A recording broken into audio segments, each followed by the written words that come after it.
Well, hello there. I'm Nurse Mo, and this is the Straight A Nursing Podcast, where I teach nursing concepts and share tips to help nurses and nursing students thrive. So before we dive into today's topic about sickle cell disease, I want to remind you to hang around to the very end because I'm going to be doing some pod quizzing to test your understanding. And, of course, I do like to take a quick minute for our listener shout out. And this one goes out to Caitlin, who writes this. Hello, I wanted to share a small win. I am in my first semester of nursing school and had my first exam yesterday. I have been listening to Nurse Mo's podcast since last spring and purchased boot camp. Along with the podcasts and studying, I have been taking practice NCLEX style questions every day. I told myself that as long as I made the minimum passing exam score, I would be okay. Well, I got my exam results. I made 96 out of 100. I cried a little from relief and happiness. Way to go, Caitlin. I'm so proud of you. The prep that you did before you started your program by coming into boot camp and getting ready played a huge role in your success because how do I know that? I've seen it happen with so many other students. The other thing you did that I'm so proud of is that you did those NCLEX practice questions that I'm always encouraging students to do. And I really liked your attitude. You went in there, you knew that you may not get an A. You were aiming to do your very best, but you told yourself, if I just pass, I'm okay with it. And you know what? That's perfect. That really lowers some of that test anxiety and helps you just focus on what's most important, which is learning the material. So I'm so proud of you, Caitlin, and thank you so much for sharing your story of nursing school success. All right, are you ready to dive into sickle cell disease? So sickle cell disease is one of the most common inherited hematologic disorders. So in sickle cell disease, hemoglobin A is either partially or completely replaced with defective hemoglobin called hemoglobin S. And the condition is characterized by abnormally shaped red blood cells that can't effectively carry oxygen to the tissues.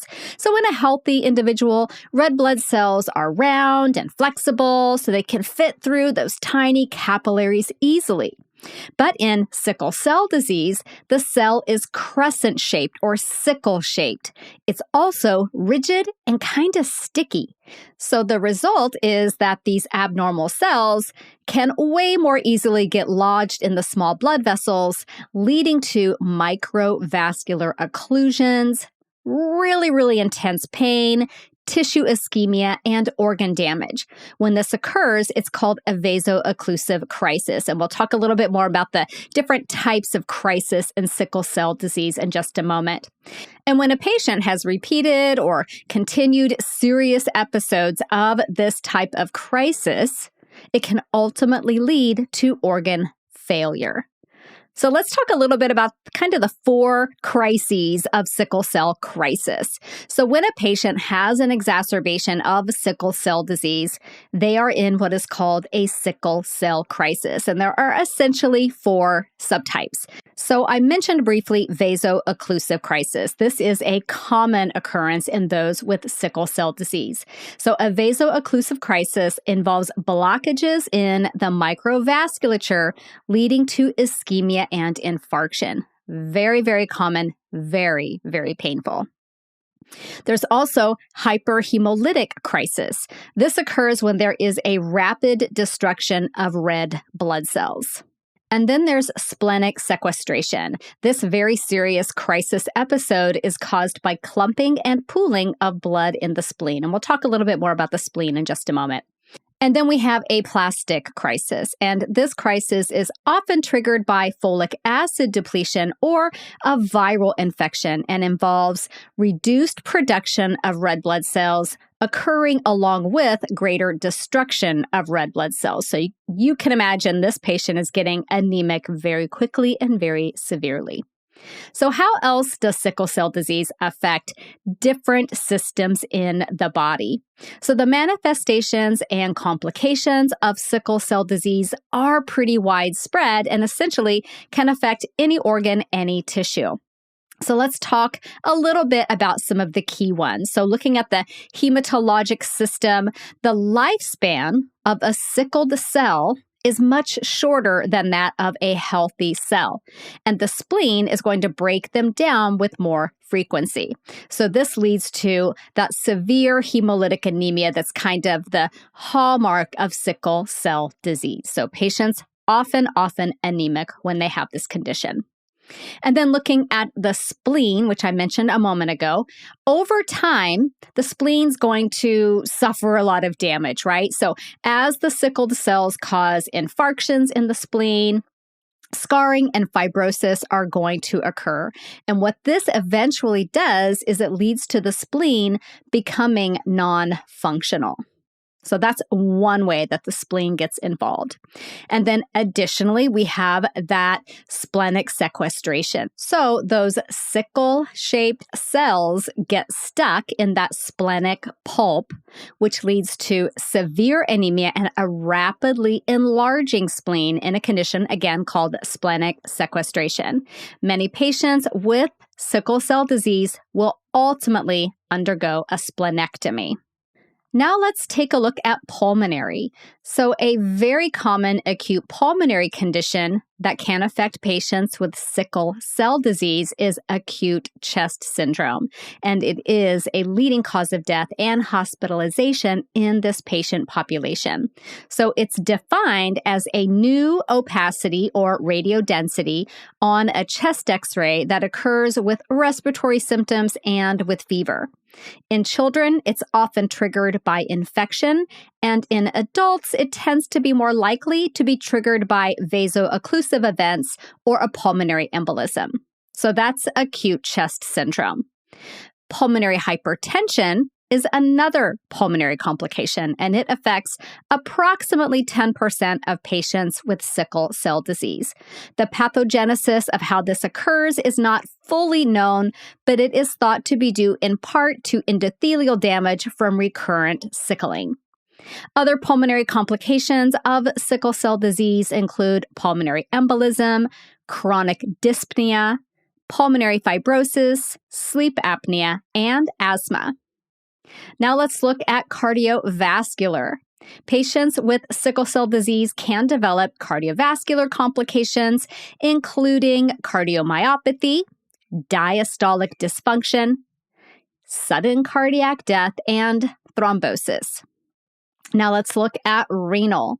Sickle cell nephropathy is a group of renal abnormalities that collectively cause renal dysfunction and can lead to chronic kidney disease and even renal failure. Some patients will even require dialysis or a kidney transplant. So that's called sickle cell nephropathy. And then what about neurologically? Patients with sickle cell disease are at much higher risk for stroke. While stroke affects individuals with sickle cell of all ages, it is the most common cause of stroke in childhood. So sickle cell disease is the most common cause of stroke in childhood. But of course, an adult with sickle cell could have a stroke as well. One study found that the median age of onset for cerebral infarction was just 14 years of age, and the median age of onset for intracranial hemorrhage was just 30 years of age.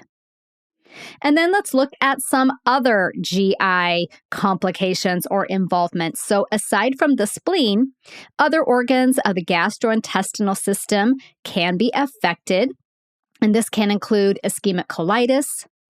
The patient could have liver infarctions, acute sickle hepatic crisis, which is a pain crisis in the liver, and cholelithiasis.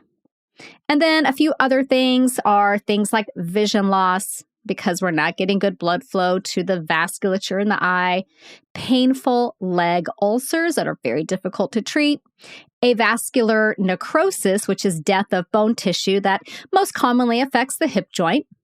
They are also prone to frequent infections, priapism can occur in the male patients, and of course, the severe pain associated with that vaso-occlusive crisis. And then let's just talk very briefly about life expectancy. Though early newborn screenings have played a really big role in increasing life expectancy for individuals with sickle cell, the median life expectancy remains low at just 54 years. So, who's most at risk for sickle cell disease? As an autosomal recessive genetic disorder, I was hoping I'd said that right, autosomal recessive genetic disorder, both parents must carry the sickle cell gene in order for the trait to be manifested in their children. It is most common in individuals of African, Mediterranean, and Middle Eastern descent. A 2020 study that I saw revealed that it's about 8% of African Americans who possess the gene for sickle cell disease. So that's quite a high number. So now that you have a basic understanding of sickle cell disease, it's time to review the nursing implications using the straight A nursing latte method. So we're going to start with the letter L. How does the patient look? So a patient in sickle cell crisis will have varying symptoms, depending, of course, on what type of crisis they are experiencing and which organ systems are involved. So in vaso-occlusive crisis, which is that most common clinical manifestation of sickle cell disease, the patient will complain of unrelenting pain. Usually that's abdominal pain, as well as swollen and painful hands, painful feet, and painful joints. Common signs in hyperhemolytic crisis include anemia, reticulocytosis, which is increased numbers of immature red blood cells, and jaundice. With splenic sequestration, the patient may show signs of significant anemia, hypovolemia, and even shock. And a patient in aplastic crisis will have significant anemia, weakness that goes with that, and even pallor.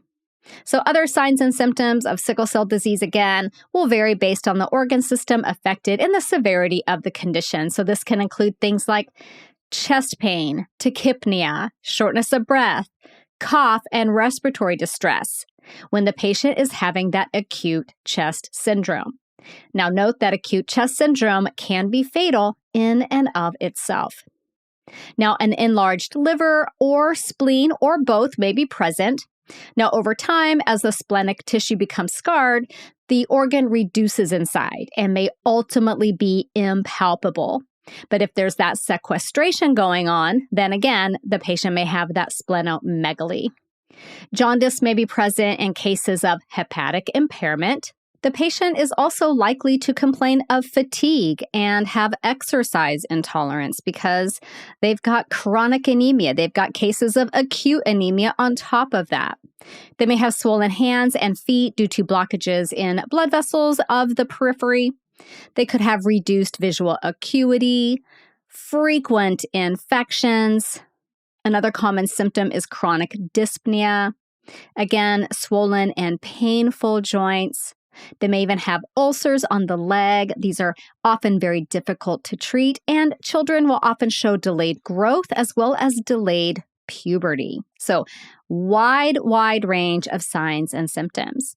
Now note that children under 6 months of age typically do not show any symptoms due to the large amount of fetal hemoglobin that is present for those first few months of life. The symptoms start showing after that fetal hemoglobin is no longer in circulation, and then that S hemoglobin is really presenting itself.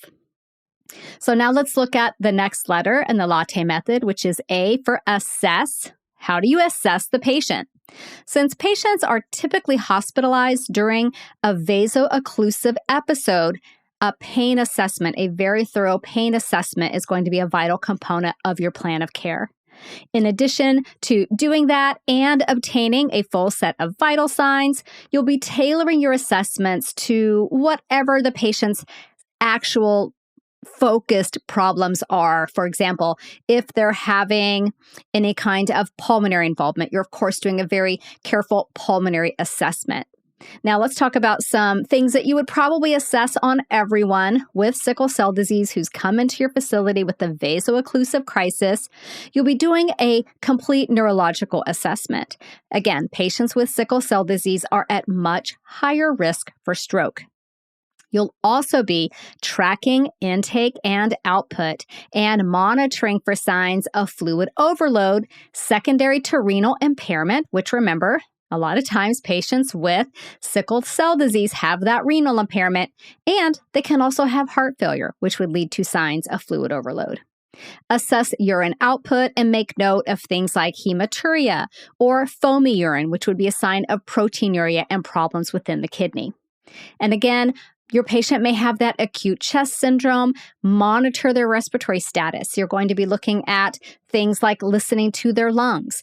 You're going to be looking at their SpO2, observing their work of breathing, inquiring about chest pain, and watching for respiratory distress. They may also have pulmonary edema from fluid overload, so you'll be listening to their lungs, all those same things, right? Listening to lungs, monitoring SpO2, observe work of breathing. Ask them about their shortness of breath and looking very closely for signs of respiratory distress. Tachypnea, increased work of breathing, the patient stating that they're having difficulty breathing, dropping O2 sats, things like that. Nurse Mo here. Are you tired of sitting at your desk, studying for exams or the NCLEX? What would it feel like to get a bit of your life back so you could get up from your desk, go for a run, do things around the house, take care of errands, or even just take the dog out for a walk? Bet you can't, because you need to study. Or can you? With Study Sesh, you will use auditory formats to the max to accelerate your learning, free yourself from your desk, and get your life back. Study Sesh is more than just a podcast. It's a form of highly effective auditory learning that is so much more than listening. Study Sesh involves thinking, analyzing, and even responding. This keeps your brain highly engaged in a way that doesn't involve reading or staring at a screen. Stephanie says, the audio flashcards are a total game changer. I am hooked. And Amy says, it forces me to use my recall of information and critical thinking without the option of choosing from 4 answers. The drills are brilliant, again, forcing me to fully understand the information.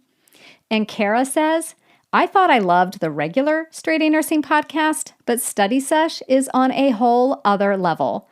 Combined, they provide excellent study material, and I feel like I've struck audiovisual learning gold. Study Sesh includes over 100 study sessions in 4 formats. Most are the highly popular pod quizzes, and the others are in case study format, power hours, and drills. Plus, more in-depth topics come with study guides. Want to free yourself from your desk while you study for exams or the NCLEX? Enroll in Study Sesh today. Go to straightanursingstudent.com/study-sesh to learn more.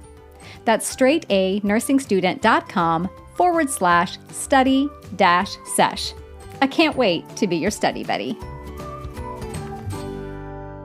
Now let's move on to the next letter in the latte method, which is a T, and that stands for tests. What tests will be conducted for your patient?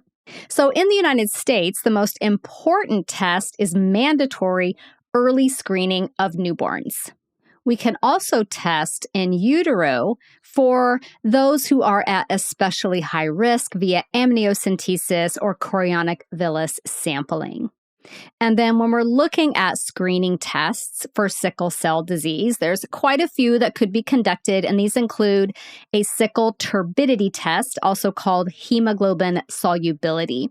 This is conducted via a finger stick and is a pretty quick test, but it may yield a false positive result, so it's not used all on its own for diagnosis. A stained blood smear will show that sickled cell. Hemoglobin electrophoresis shows the presence of hemoglobin S. And then a CBC with reticulocyte count would show if anemia is present and if there are a large number of immature red blood cells or reticulocytes. And then some other kind of ongoing tests for a patient with sickle cell disease can include routine CBCs to assess for both anemia and evidence or signs of infection. Because renal impairment is so common, urinalysis, BUN, and creatinine will be monitored in these patients. That, again, is that sickle cell nephropathy. Electrolytes may be abnormal, so let's look at those, especially in cases of renal impairment. Liver function tests will be abnormal in patients with hepatic involvement, as would things like bilirubin. So you're looking at AST, ALT, those types of things, and bilirubin. Chest x-ray and arterial blood gas will be utilized to evaluate acute chest syndrome or if the patient's having a pulmonary embolism. Echocardiogram will be utilized to evaluate a patient with heart failure. And then MRI scans may be utilized to diagnose a vascular necrosis. And then ophthalmological exams will be performed in patients with decreased visual acuity and can reveal corkscrew-shaped vessels. There are obviously quite a few other tests that would be conducted. Again, they're going to depend on the patient's individual organ involvement and presentation. Now let's talk about the next letter in the latte method, which is a T for treatments. What are we going to do for these patients? So treatment for vaso-occlusive crisis includes IV fluids to flush out occlusions, make the blood less viscous, and improve blood flow. When we improve blood flow, we improve delivery of oxygen to the tissues. The patient is also going to be in a significant amount of pain, so we're definitely using pain medication. Usually this is IV pain medication. The PO stuff just isn't going to cut it with the level of pain these patients have. It is one of the most painful conditions. If you have a patient with sickle cell disease, it will probably be one of the most painful situations you'll ever witness. They may also need blood transfusions because of the anemia and oxygen therapy as well. And then there are pharmacological treatments that are aimed at decreasing hemolysis and the frequency of crisis events. So some key medications, and this will be a real test of my ability to pronounce drug names, which, as you know, if you've listened to me for more than a few episodes, you know it's something that, man, I really work hard at, but also flub quite a bit. So I'm going to rehearse these and then come back. So there are 4 of them. One is hydroxyurea, voxelotor, L-glutamine, and crizanlizumab. Whew, that last one almost got me. Okay, so let's talk about hydroxyurea first. So this is an anti-neoplastic agent that is taken by mouth, and it helps reduce sickling of the cell. A very common side effect of this medication is leukopenia, or a low white blood cell count, so watch your patient carefully for signs of infection. Next is voxelotor, and this medication is a hemoglobin S polymerization inhibitor that binds to hemoglobin S and improves its affinity for oxygen, which in turn reduces sickling and improves blood viscosity. Some common adverse effects include headache, fatigue, fever, and a bunch of GI stuff, nausea, diarrhea, abdominal pain, as well as rash. And then L-glutamine is a naturally occurring amino acid. Though the mechanism of action of why this works is not fully understood, studies show it can reduce the frequency of vaso-occlusive crisis. And then crizanlizumab is a monoclonal antibody that is administered IV. Some common adverse effects include fever, joint pain, back pain, abdominal pain, and nausea. Another treatment is folic acid supplementation. This is utilized to replace folate that is depleted by the increased erythropoiesis that occurs in sickle cell disease, and thereby reducing folic acid deficiency anemia. And then blood transfusions, which I mentioned briefly earlier, will be utilized as needed to address anemia. But note that frequent blood transfusions can cause iron levels to increase, which causes patients with sickle cell disease to have more painful episodes and greater risk for organ failure. So iron chelation therapy may be utilized to remove excess iron from the body. Splenectomy may be a treatment that is necessary in patients experiencing splenic sequestration crisis, splenomegaly, and splenic infarction. And then patients with avascular necrosis of that femoral head may undergo hemiarthroplasty. Pneumococcal vaccines are administered to prevent infection. That is a key treatment. And then in children, they're going to get prophylactic antibiotics. I believe it's typically prophylactic penicillin until they receive all of their pneumococcal vaccinations or until they're age 5, whichever one of those is later. And then finally, bone marrow transplant. This is the only available treatment that can essentially cure sickle cell disease, though it definitely comes with its own host of risks. If you want to learn more about bone marrow transplant, then go and listen to episode 279 after you finish this one. Now let's talk about the last letter in the latte method, which is E. How do you educate the patient? How do you educate the family? So because sickle cell disease is a chronic lifelong condition, the amount of patient and family teaching is extensive. Many times your teaching will focus on what the patient is experiencing with a specific problem at that time, but some general overall teaching points are going to basically apply to everyone. So these include things like teaching patients, teaching parents that triggers for a vaso-occlusive crisis can vary from person to person, and to avoid anything that has triggered a crisis in the past, because that's probably their unique trigger. Generally, a trigger is going to be things that put stress on the body. This could be infection and illness, dehydration, exposure to cold, pregnancy, physical exertion, and even emotional stress. You also want to teach about the importance of regular vaccinations to prevent illness, and that patients with sickle cell disease are at higher risk for infection. So while you're at it, you're teaching basic infection prevention strategies.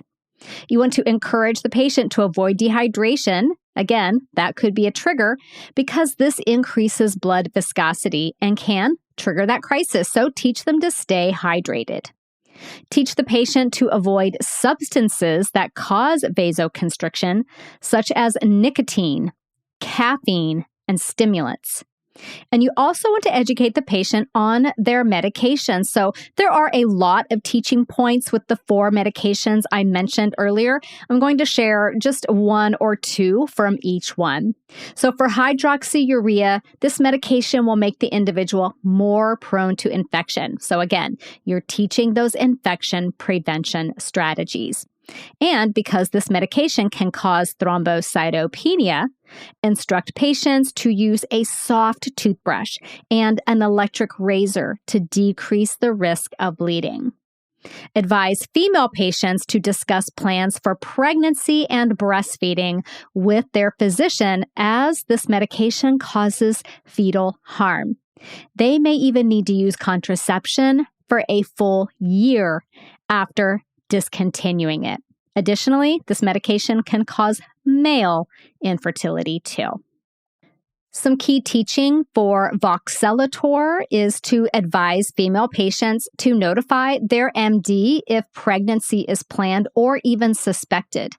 They should also avoid breastfeeding while taking this medication and for 2 weeks after the last dose. So again, another medication that can harm the fetus and the baby. Key teaching for L-glutamine is to mix the amino acids with 8 ounces of water and have this every 2 to 3 hours while awake and with a meal or a snack. And then for crisanlibumab, this medication can also cause fetal harm. So advise female patients to discuss pregnancy and breastfeeding plans with their physician. You want to also ensure that family members understand the importance of seeking immediate medical care if any neurological symptoms arise, again, because of that high risk for stroke, and encourage the patient and the family to seek help when experiencing increased shortness of breath, unusual vital signs, increased pain, increased fever, things that could be a sign that they're going into a crisis. So I hope this overview of sickle cell disease increases your understanding of this condition. Let's go into a little bit of a quiz mode to test your understanding. So if you've not done a pod quiz with me before, I'm going to ask a question and then pause a moment to give you time to answer. And then I'll tell you the answer. Ready to get started? Okay, let's dive in.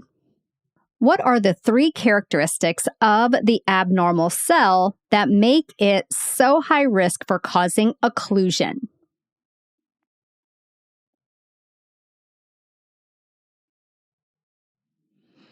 So those were its shape. It's got that weird sickle shape. It's also more rigid than a healthy cell, and it's also a little bit sticky. Very, very good.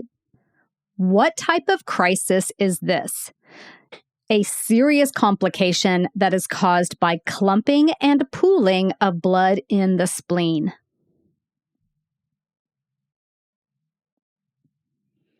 That is splenic sequestration. What type of crisis is this? This occurs when there is folic acid depletion or a viral infection, and the production of red blood cells is reduced while the destruction is increased.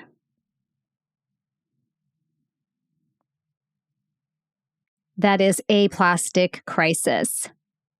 And then which type of crisis is this? This crisis occurs when there is a rapid destruction of red blood cells.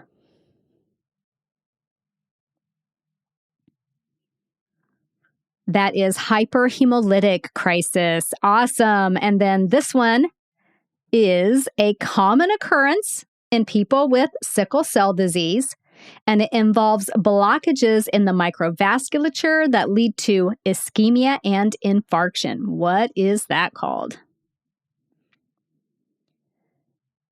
That is vaso-occlusive crisis. Very, very good.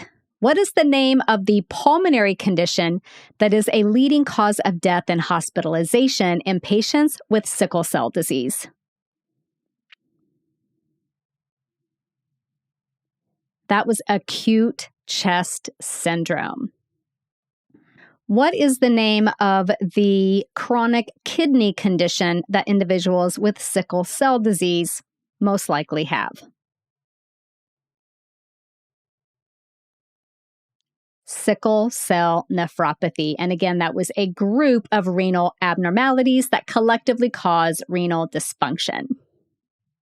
What is most likely to be the most significant thing that you'll notice, or the most significant symptom of a patient in vaso-occlusive crisis? Absolutely unrelenting and severe pain. Very good. Which test did I mention that will show the presence of hemoglobin S?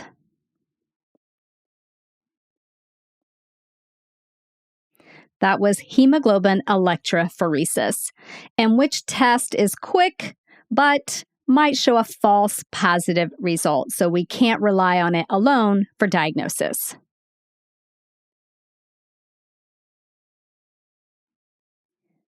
That was the Sickle turbidity test, also called hemoglobin solubility. I mentioned a 4-part process or 4-part plan for treating a patient in vaso-occlusive crisis. What were those 4 elements?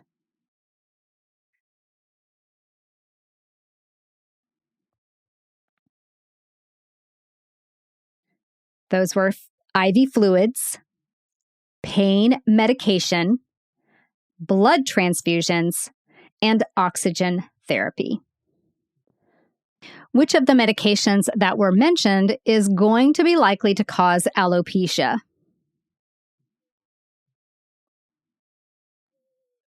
That is hydroxyurea. And I never mentioned alopecia, right? But I did mention that it is an anti-neoplastic agent. And this is a great example of how your nursing school exams are going to make you think about things kind of through a few different steps. You're going to have to go from step A to step B to step C in order to answer the question. So I didn't say anything about alopecia when I talked to you about hydroxyurea. But since I mentioned it is an anti-neoplastic agent, you would need to know that anti-neoplastic agents cause alopecia. And then you could answer a test question that's coming at you in that direction. In addition to the amino acid glutamine, what other supplement might your patient be taking? Folic acid. And you've got a patient whose iron levels are very high. Why is this concerning?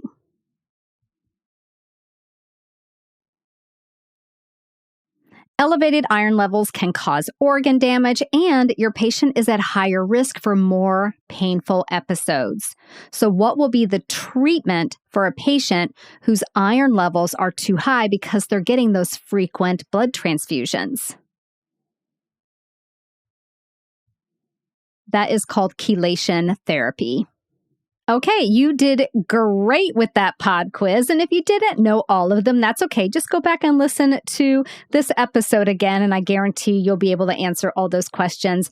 No problem. And you'll answer them on exams, and you'll recognize those things in real life in the clinical setting. Now, if you found that helpful, if you like that pod quizzing, I've got a whole podcast called Study Sesh. I've talked about it here a few times.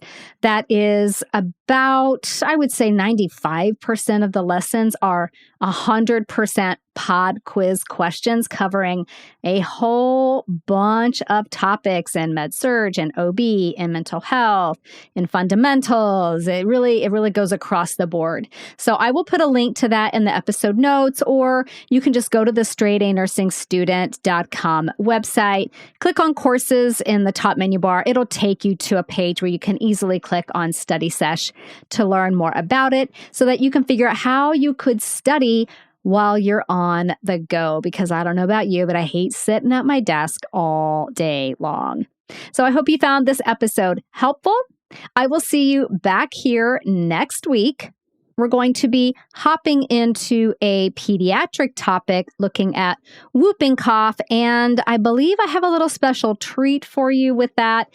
I've got to verify a couple of little details, but I think I've got a very special little treat for you with that. So I hope to see you back here next week. Bye for now.